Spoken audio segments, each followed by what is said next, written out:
نبی کریم صلی اللہ تعالی علیہ وسلم نے فرمایا، نماز کا چھوڑنا آدمی کو کفر سے ملا دیتا ہے۔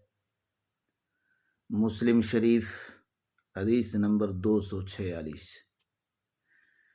ایک دوسری حدیث میں پیارے محبوب علیہ السلام نے فرمایا، ایمان اور کفر کے درمیان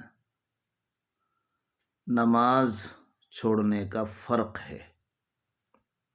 ابن ماجہ حدیث نمبر 1076۔ رسول اللہ صلی اللہ تعالی علیہ وسلم سے پوچھا گیا، سب سے بہترین آدمی کون ہے؟ پیارے محبوب علیہ السلام نے فرمایا، اللہ سے سب سے زیادہ ڈرنے والا اور صلہ رحمی کرنے والا اور لوگوں کو بھلی باتوں کا حکم کرنے والا اور برائیوں سے روکنے والا۔ بیہقی حدیث نمبر 7718۔